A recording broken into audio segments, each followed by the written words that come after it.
중국의 역사 기록을 보면 허풍과 과장이 심한 경우를 자주 볼 수 있습니다. 하지만 그런 점을 감안하고 보더라도 그 중에서는 감탄이 절로 나오는 몇몇 뛰어난 장수들도 있죠. 우리에게도 유명한 서초패왕 항우는 엄청난 무력과 지휘 능력 때문에 많은 사람들에게 중국 역사상 최고의 장수 중 하나로 여겨지고 있는데요. 그런데 중국의 한나라 시절에 이 항우 못지않은, 어쩌면 그보다 더 놀라운 업적을 보여준 엄청난 장군이 있었다고 하죠. 오늘 이야기의 주인공은 20대 초반의 어린 나이로 믿을 수 없는 전공을 세우며 끊임없이 자신의 조국을 괴롭히던 흉노를 박살내버린 한나라의 명장 곽거병입니다. 곽거병은 기원전 140년 한나라의 하동군 평양현에서 태어났는데 그의 집안은 그리 대단하다고 할 만한 가문은 아니었다고 하죠. 그의 아버지인 곽중유는 하급관리에 불과했고 그의 외할머니는 한무제의 누나인 평양공주의 집에서 일하던 하녀였다고 하는데요. 그러던 어느 날 곽거병의 이모인 위자부가 당시 황제였던 한무제의 후궁이 되면서 그의 인생은 180도 달라지게 되죠. 곽거병은 어렸을 때부터 말타기와 활쏘기에 뛰어났으며 매사에 자신감이 넘치는 성격이었는데 한무제는 자신의 친족이 된 곽거병의 그런 능력과 성품을 마음에 들어하며 아꼈다고 합니다. 기원전 123년 한무제는 위자부의 동생인 위청을 대장으로 삼고 흉노 정벌을 시도하게 되는데요. 이때 곽거병 또한 표효교이라는 직책을 받고 흉노 공격에 참여하게 되죠. 세상 사람들의 눈에는 그저 한무제의 친족이라는 이유로 그가 공을 세울 기회를 받은 것이라고 의심하는 사람도 있었지만 곽거병은 첫 출전부터 그런 의심과 걱정을 단숨에 날려버렸습니다. 흉노의 군대와 벌인 첫 전투에서 800명의 기병을 거느리고 무시무시한 돌격을 보이며 2000명 이상의 흉노군을 죽이거나 사로잡은 것인데요. 게다가 흉노의 최고 지도자인 선우의 할아버지 뻘되는 자야쿠산이라는 장수와 선우의 막내 숙부인 나고비를 사로잡는 등 믿을 수 없는 공을 세웠습니다. 자신의 처조카가 한고조 유방 시절 자신들에게 큰 굴욕을 안긴 흉노의 부대를 무참히 박살냈다는 소식을 들은 한무제는 곽거병을 크게 칭찬하며 1600호의 토지와 관군우라는 벼슬을 내렸다고 하죠. 관군우는 지금으로 치면 사단장의 직위와 비슷하다고 하니 곽거병은 무려 18살의 나이로 사단장에 오른 것인데요. 하지만 그의 활약상은 이제부터가 시작이었죠. 3년이 지나 그의 나이 21살이 된 기원전 121년 곽거병은 역사의 길이 남을 업적을 쌓기 시작합니다. 표기장군으로 봉해진 곽거병은 농서지방에서 1만여 병력을 이끌고 출정해서 6일 동안 무려 1000리를 나아가며 백병전을 벌인 끝에 적을 모두 박살내버렸는데요. 전투 중 사로잡은 흉노의 전란왕과 노호왕을 참수해버렸고 그 외에도 죽이거나 사로잡은 병사가 무려 8천여 명이 넘었다고 하죠. 또한 흉노 휴저왕이 하늘의 제사를 지낼 때 쓰던 금인까지 빼앗아버리며 그들의 자존심에 큰 상처를 줬습니다. 놀라운 점은 그 당시 기록을 보면 우리 군은 갑옷 하나 잃지 않고라는 식의 표현이 돼 있다는 것인데요. 자신들의 힘을 과시하기 위해 과장한 표현일 수도 있지만 곽거병의 부대가 아닌 다른 장수들의 흉노 원정 기록을 보면 우리가 흉노놈 10명을 족쳤다, 그런데 우리 병사 3명이 죽었다 라는 표현을 자주 볼 수 있는 것으로 봤을 때 단순히 과장이라고만 보기는 어렵습니다. 곽거병이 그만큼 완벽한 승리를 거뒀을 가능성이 크다는 것이죠.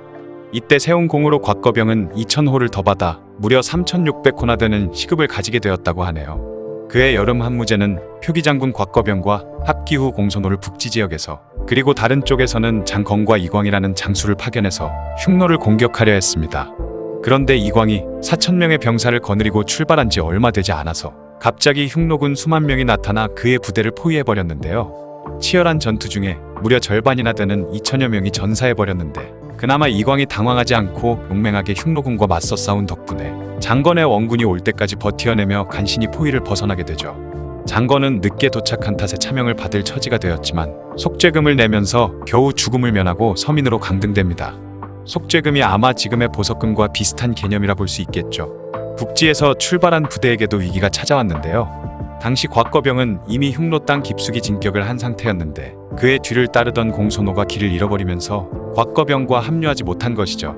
연락이 끊긴 공소노가 언제 도착할지 알 수 없는 상황이 되자 곽거병은 과감한 선택을 하게 됩니다. 바로 공소노를 기다리지 않고 혼자서 흉노 땅 한복판으로 진격을 해버린 것인데요. 곽거병은 거침없이 배를 타고 강을 건너가 기련산에 있던 흉노군을 공격했습니다. 그 결과 흉노의 추도왕과 흉노군 2500여 명을 사로잡았고 3만 명이 넘는 적군을 몰살시켜버렸죠. 이후에 이어진 전투에서도 흉노의 5왕을 포함해 그들의 아내와 아들들 그리고 수백여 명의 장수를 사로잡았고 자신들과 맞붙었던 흉노군의 칠하를 몰살시켜버리는 경이적인 전과를 올리게 되는데요. 곽거병의 승전 소식을 들은 한무제는 크게 기뻐하며 그에게 5000호의 시급을 추가로 하사했다고 합니다. 곽거병을 따라 전투에 참여했던 다른 장수들도 큰 상을 받았고 중간에 길을 잃었던 공손오만이 차명을 당할 위기에 처했죠. 그도 앞서 말한 장건처럼 속죄금을 내면서 간신히 목숨을 건질 수 있었다고 하네요. 당시 곽거병에게 계속 박살나고 있는 지역의 수비를 맡고 있던 사람이 흉노의 혼야왕이라는 사람이었는데 이 사실을 알게 된 흉노의 선우가 몹시 화를 내며 혼야왕을 죽이려 했죠.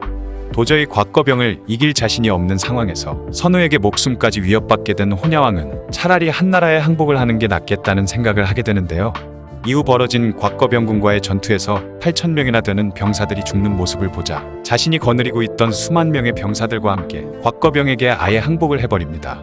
이에 한무제는 자신의 근심거리가 없어졌다면서 곽거병의 공을 크게 칭찬하고 1700호의 시급을 하사했다고 하죠. 이 모든 승리가 곽거병이 고작 1년 만에 거둔 성과라고 합니다. 곽거병은 군에 몸을 담은 지 3년 만에 표기장군이 되었고 5년째에는 아예 대장군과 같은 녹봉을 받았는데 이는 중국 역사상 유례가 없는 파격적인 행보였다고 하죠. 하지만 이런 파격적인 대우를 받았음에도 곽거병이 세운 공이 너무나 컸기에 대부분의 사람들이 그를 인정하는 분위기였다고 하네요. 기원전 119년 한무제는 흉노의 땅에서 전투가 오래 지속되면 자신들에게 불리하다는 결론을 내리고 아예 크게 대군을 일으켜 단기전을 노리게 되죠. 그렇게 그해 봄 한나라의 명장 곽거병과 위청은 각각 5만 명의 기병과 수십만의 보병 그리고 이광과 공손하 등 흉노와의 전쟁 경험이 많은 장수들을 모조리 거느리고 원정을 떠나게 됩니다. 그중 위청의 부대가 사막을 건너려던 흉노의 부대를 발견하고 치열하게 전투를 벌이고 있을 때 곽거병은 가로막는 모든 것을 꿰뚫어버릴 기세로 오직 앞으로 돌격을 외치고 있었습니다. 곽거병은 무려 1천리를 행군해서 고비 사막을 지나 흉노의 영역을 완전히 가로질러 진군했는데요. 그렇게 미칠 듯한 질주를 보여준 그가 마지막으로 도착한 곳은 러시아의 시베리아 남쪽에 있는 바이카로였습니다. 중국 왕조의 장군들 중에서 기원전에 이와 같은 돌진을 보여준 것은 곽거병이 유일했다고 하죠. 세월이 한참 지난 당나라나 명나라 시절이 되어서야 비로소 가능해진 장거리 원정을 그 시절에 해내버린 것인데요. 그 원정 자체만으로도 엄청난 업적이라고 할 만한데 더욱 놀라운 것은 제대로 보급도 받지 못하는 상황에서 그 험난한 사막의 모래폭풍을 뚫고 가면서도 부대의 전투력을 유지했다는 것입니다. 그는 진격하는 과정에서 자신을 가로막는 흉노군을 상대로 전투를 벌여 선우가 아끼던 신하인 장거를 사로잡고 흉노의 왕 중 하나인 비거기의 목을 베어버렸죠.